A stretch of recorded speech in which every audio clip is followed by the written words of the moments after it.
course, it's gonna take a lot of work. I know that. But can't you see it?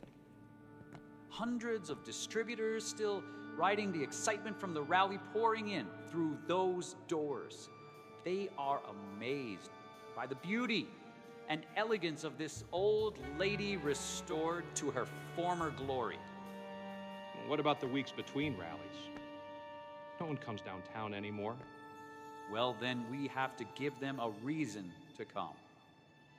Not just a hotel, an arena, a performance hall, restaurants, shops. But first, we need a world-class hotel. I mean, the Pentland was the place to be. Dancing, the music, the food, the energy. This place provided an experience that rivaled New York, Chicago, even London.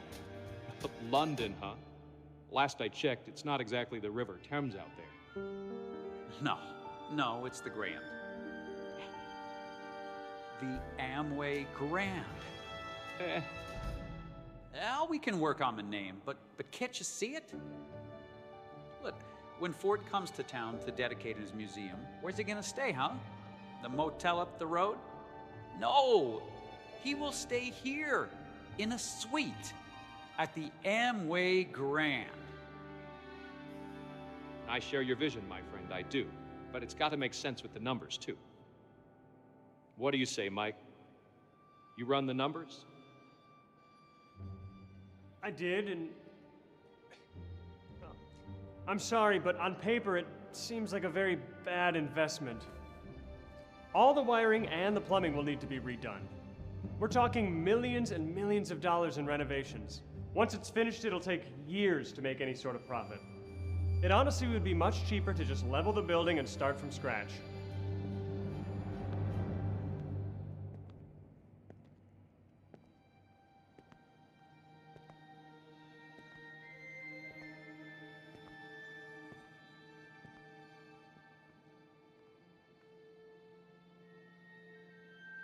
Well, if we don't believe in our city, who will?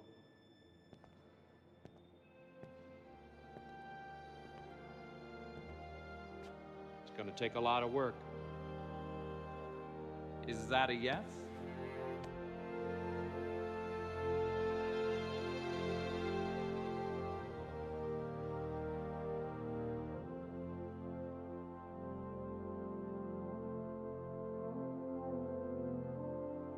The 1970s and 80s saw the decline of the American city. Businesses were moving out, families were heading to the suburbs. The streets, once full of energy, were now places you pass through, not destinations to visit. Developers and investors had their eyes set everywhere but downtown.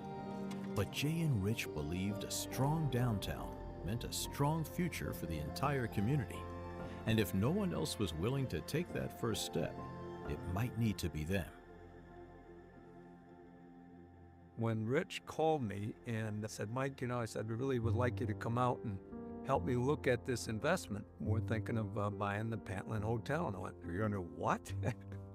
The Pentland Hotel was done in the early 1900s and had been around for a long time, but it had been let go. I was a young accountant. I felt comfortable doing the financial statements and the tax returns with them.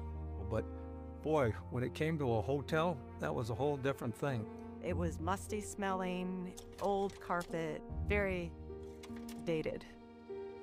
It hadn't been invested in years. Plumbing, woodwork, all that. It was going to be like starting over. In our conversations, they had already told me about how embarrassed they were about driving down Monroe Avenue, right on our main street. Many of the buildings were empty.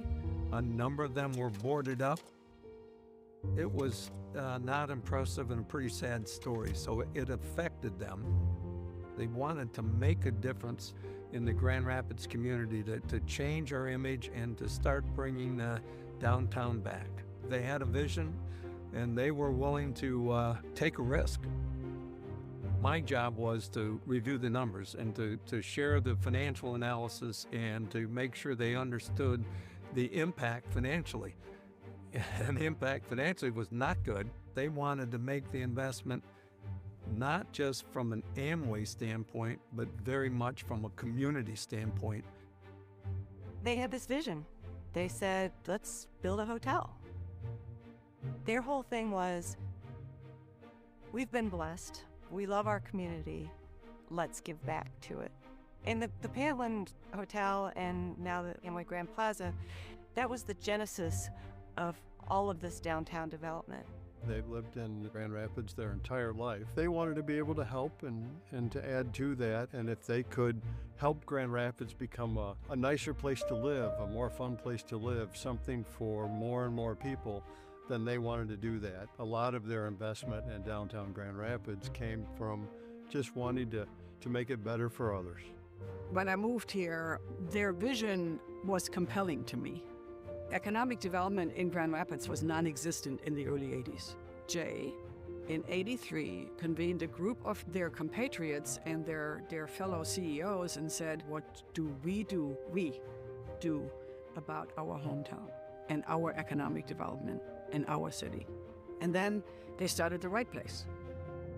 If you look at this community, it's here today because of what they started and how they brought people along. Rich and Jay, they were confident, and they were both true entrepreneurs, and they knew that the private sector had to lead what was going on in West Michigan, but they had to do that by bringing the academics and the government along with them. It was part of their plan to do the right thing and to be a catalyst about changing Grand Rapids, not just the downtown of Grand Rapids, but changing the Grand Rapids community. And what was really cool about it was as soon as Dad and Rich started doing some of these things, it inspired others to do the exact same thing. Grand Rapids today is not the Grand Rapids I grew up in. It's a thriving city.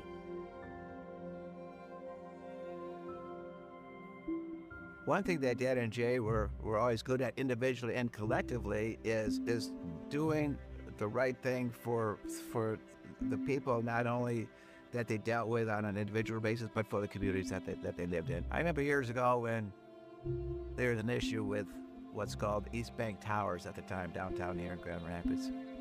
Dad and Jay had donated the land, and the builders built a big building, but did not do a very good job. Not too long after it was completed, we started to notice that it was starting to fall apart, bricks were falling off, plumbing was going bad, the building was a total disaster. Took a look at what it was going to cost to fix the whole project, but figured out it'd actually be cheaper just to level it and make it a nice parking lot. So we were sitting around, I remember Dad and Jay and others was talking about the demolition, how it exploded and bring it down and make a movie and make some fun out of it, make it interesting. As normal, Jay is sitting at the other table being quiet during a lot of this thing and just sort of shaking his head. And then Dad looked at him and said, Jay, really, what do you think, Jay? And so Jay just quietly says, no, we don't blow things up, we build things up. And that's what happened. I was just felt lucky to be in the room with the two of them, to hear how they talk with each other, the respect they had for each other. Rich and Jay were two very different personalities, but complementary personalities. You have this very outgoing, very incredible speaker, and you had this very quiet, brilliant, ironic sense of humor man, fantastic listener, and a leader in a very different way than Rich. Rich had this way about him. He just could put words into a vision that we could all see and understand. And most importantly, that vision we'd want to get behind. Jay was always very analytical, very insightful. People wanted to get Jay's opinion on things. He was a very good listener, and when he finally spoke after he had listened to everybody's opinion, people paid close attention. Jay and Rich had great trust in each other. They were very, very loyal. And that loyalty translated to their community. They made Grand Rapids a much bigger field with a lot more excitement and opportunities to enjoy than cities our size anywhere in the world. When we come downtown today, you have theater, you have opera, you have symphony, you have hotels. The Van Andels started the Van Andel Institute. They told Jay, you should put this on the campus of the University of Michigan. To which Jay said, that's not my hometown. It was just that passion of continuing to make this city and their hometown and put it back on the map, and we're on it. They've created opportunities for us to compete way beyond our fighting weight. We are leading the way, and people are coming here all the time saying, how did you do this? Collaboration and private-public partnerships and a committed private sector. And they set the bar for that. Their commitment to this community was amazing, and we should all be very grateful for that, because they didn't have to do that. They could have done this in many different places. They said, this is our hometown, and we want to support our hometown and make it a better place. They always wanted to do the right thing every time. It wasn't for the profit of doing that, but it was for the impact of what it was going to do to West Michigan and how our community would start its transition. It still inspires me today to think of what they did and the risks they took back then and the phenomenal impact we've had. Their heart drove them to make sure that they always did the right thing, and I think a lot of that's based on their faith also, to make sure they did the right thing for people, for individuals, for community. For them, it was crystal clear as to what should be done and why it should be done. Jay and I and our wives would like to dedicate this hotel to the people of this community who, by their efforts, make this place a great place to live in. All of these things have to do with trying to change the environment in which we live. We're going to make our cities alive again. We have got to find people who live in those communities who care. We'll have to develop a new sense of pride and purpose. So once they come to a sense of pride in their community, then there's all sorts of volunteer groups that come together to make it happen. Because we are here and we're going to make a difference. 10 years after the Amway Grand Hotel opened, we had a celebration to recognize the 10th anniversary. Jay, who was not as outspoken, came up to me and put his arm around me.